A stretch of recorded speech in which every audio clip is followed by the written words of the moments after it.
சீர்காழி சட்டைநாதர் சுவாமி கோயிலில் கும்பாபிஷேகம் முதலாம் ஆண்டு பூர்த்தி சம்பக்ஷரா அபிஷேகம் தர்மபுரம் ஆதீனம் முன்னிலையில் நடந்தது. மயிலாடுதுறை மாவட்டம் சீர்காழியில் தர்மபுரம் ஆதீனத்திற்கு உட்பட்ட சட்டைநாதர் தேவஸ்தானம் உள்ளது. இக்கோயிலில் திருநிலை நாயகி அம்பாள் உடனாகிய பிரம்மபூரீஸ்வரர் சுவாமி அருள்பாலிக்கிறார். மலைக்கோயில் தோணியப்பர் உமா மகேஸ்வரி அம்மன் சட்டநாதர் ஆகிய சுவாமிகள் அருள்பாலிக்கின்றனர். பிரசித்தி பெற்ற இக்கோயிலில் திருஞான சம்பந்தருக்கு உமையமை ஞானப்பால் வழங்கிய நிகழ்வு ஆண்டுதோறும் திருமுலைப்பால் விழாவாக கொண்டாடப்பட்டு வருகிறது.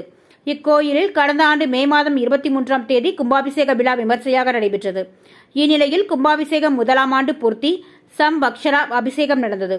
முன்னதாக 2 கால யாகசாலா பூஜைகள் தொடங்கியது. விழா அன்று 2ஆம் கால யாகசாலா பூஜைகள் நிறைவடைந்து பூர்ணகீர்த்தி மகா தீபாராதனை நடந்தது.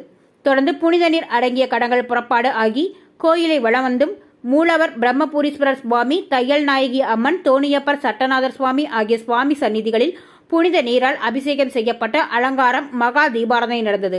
இதில் தர்மபுரம் ஆதீனம் 27வது குரு மகா சன்னிதானம் ஸ்ரீ மாசிலாமணி தேசிக ஞான சம்பந்த பரமாச்சாரியர் சுவாமிகள் பங்கேற்று தரிசனம் செய்தார்.